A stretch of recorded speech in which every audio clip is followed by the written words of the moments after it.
Good morning po sa inyong lahat mga idol, mga katropa. Welcome back po ulit para sa ating panibagong video. Ito po ay requested video. Requested video po ng isa nating katropa. Pasensya na po kayo, madumi po yung ating kamay ha. About po sa color coded wiring function daw ng CDI ng LS135, no, Kawasaki Roser 135. Yan. Kasi medyo nalilito daw siya kasi napakaraming wires. Saan naman daw papunta yung mga wire ng LS135 na to na kanyang CDI. So isa-isahin natin yan sa video na ito. Alright, so hindi ko na patagalin, umpisa na natin yung video.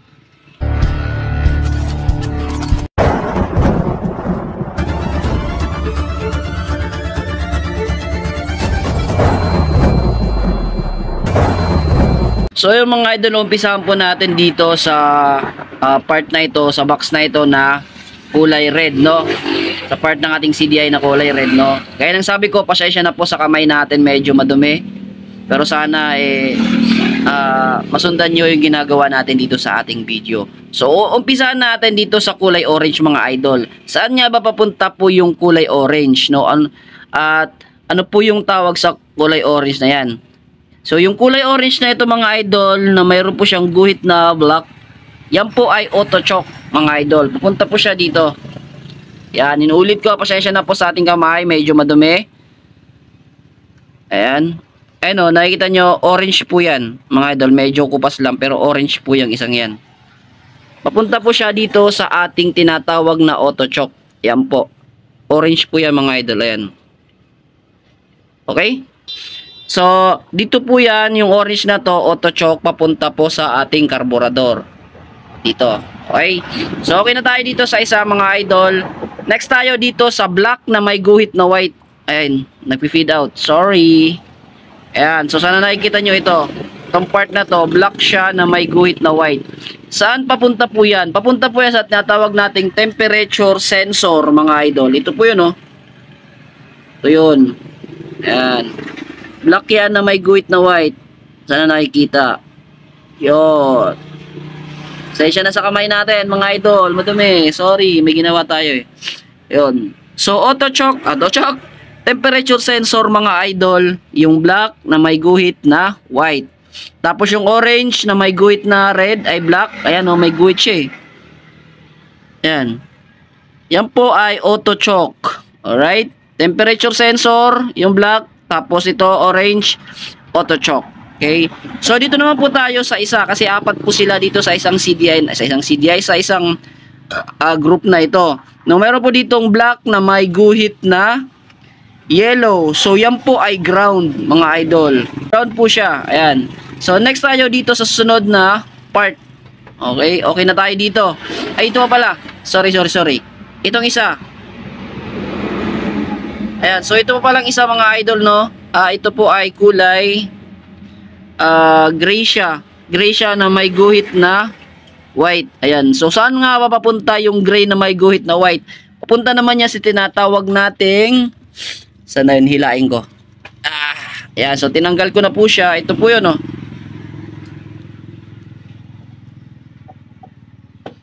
Ayan. Medyo malabo na. Ayan. Gray siya na may guhit na white. Ito yun, oh.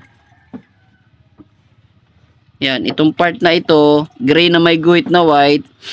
Yan po yung papunta dito sa ating karburador yan, sa TPS, throttle pipe sensor mga idol. Yan, ito po yun, oh.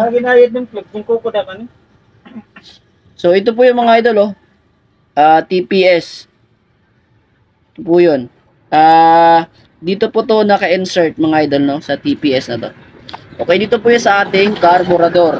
So, okay na tayo dito sa apat na wire na ito mga idol, no, ng ating CDI. So, inuulit ko, papunta po sa ating throttle pipe sensor, yung gray, yung orange, papunta po sa auto choke, yung black po na may white, yan po yung papunta sa ating temperature sensor, at yung black na may yellow, alam naman natin yan, ground po yan mga idol. Alright? So, next up tayo dito sa isang box na ito, no, sa isang group na ito. No, ayan. So, unahin natin itong kulay pink. No, saan nga ba papunta si pink? Si pink ay papunta rin po dito sa tinatawag nating throttle pipe sensor. Ating TPS mga idol. Ayan, oh. Pink yan. pink yan, naging parang orange na lang. Ayan. Pink yan mga idol kasi kupas na po eh. Yan, so sana nakikita nyo, pink yan. Oop, nagpi-fade out. Okay. Dito po mapunta sa ating throttle pipe sensor yung kulay pink na ito ng ating CDI. Okay? So bali dalawa po yung wire na galing po ng CDI na papasok dito sa ating throttle pipe sensor. Ayan, so ayan, bali, so dalawa po yung wire na papunta po dito sa ating throttle pipe sensor na galing ng ating CDI. Itong kulay pink na ito, ayan, itong pink na ito, galing po ng ating CDI, ito po yun. Tapos yung kulay gray na may guhit na white, ito naman po yun, no? Ayan, gray na may white, ito po yun mga idol. Alright? So, dalawa po yung wire na papunta sa ating throttle pipe sensor at kumpletuhin na natin yung wire na nandito sa ating throttle pipe sensor. Meron po siya sa gitnang black na may guhit na yellow which is ground po. Ayan, kasi may sariling ground din po yung ating throttle pipe sensor. Okay, so balik na po tayo dito sa ating CDI. Next natin dyan sa ating CDI, mayroon po dyang kulay. Ayan. Wait lang. Whoops! Ito po, ito. White siya na may guhit na red. So, saan papunta po yan mga idol? So, papunta naman po yan sa ating tinatawag na pulser. No, papunta sa ating stator coil mga idol. Nasa na yung ating pulser?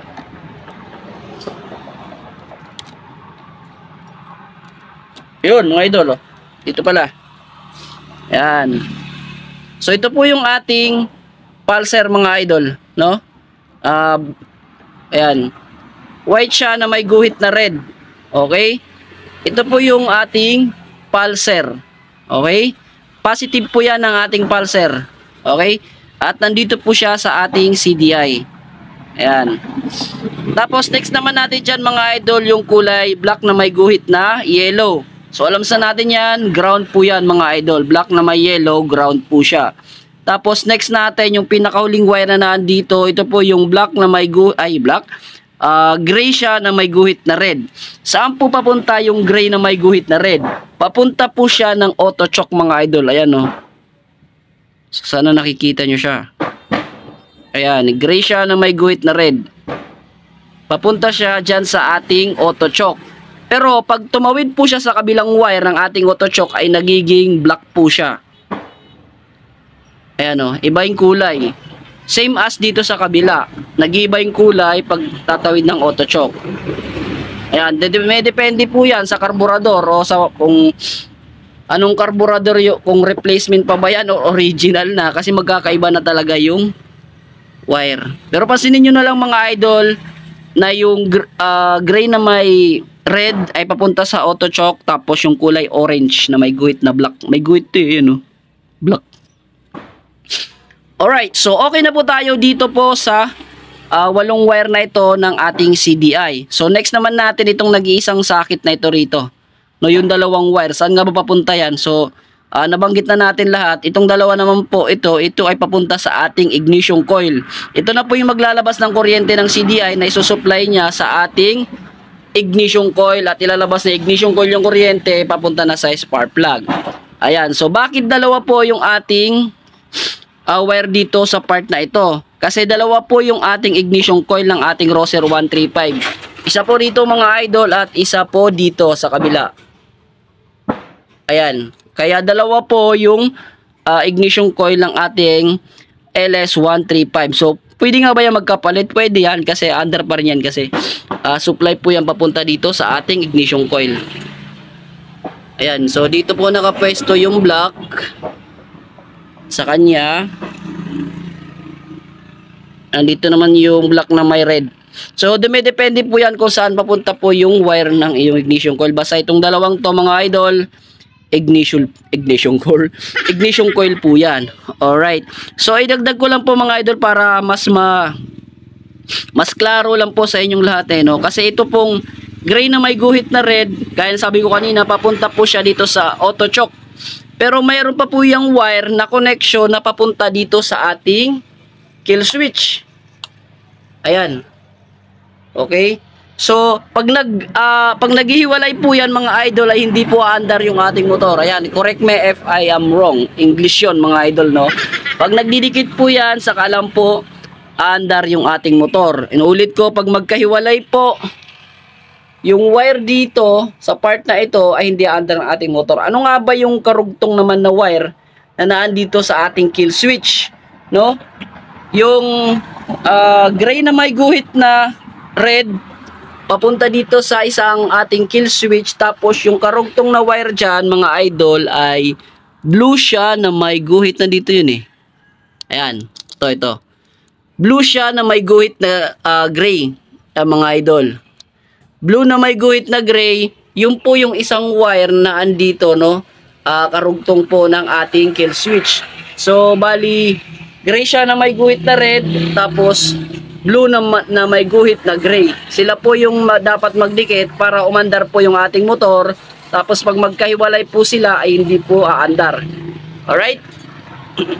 So saan naman papunta yung dulo naman no nitong black nitong blue na may guhit na gray? So saan papunta nga po yan? So papunta naman po yan sa tinatawag nating LCM o Light Control Mode. Ba, may daming no? Daming mga mode ni Rouser. Papunta po yan dito. Saan ka na? Ayan, papunta po yan dito. Sa tinatawag nating light control mode. Ito na parang relay na ito. Ayan, so saan po yung gray dyan? Hanapin natin. Ayan o. Yung blue na may guhit na gray. Papunta po siya dito sa ating light control mode. Ayan mga idol, kung magbabattery operated kayo, pwede dyan. So next video na lang natin yung mga idol, alright? Sa habang masyado yung video natin.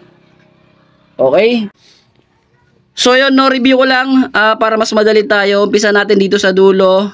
Itong dalawa, ignition coil natin yan. Tapos yung gray na may red, yan po yung ating dito sa part na ito, gray na may red. Nag-feed out. Yan, gray na may red, yan po yung ating papunta sa ating kill switch at papunta po sa ating auto choke. Tapos yung pink dyan papunta po sa ating TPS, no, throttle pipe sensor. Tapos ground po yung black na may yellow, positive ng pulser naman yung white na may red. Tapos yung yun, kumpleto na.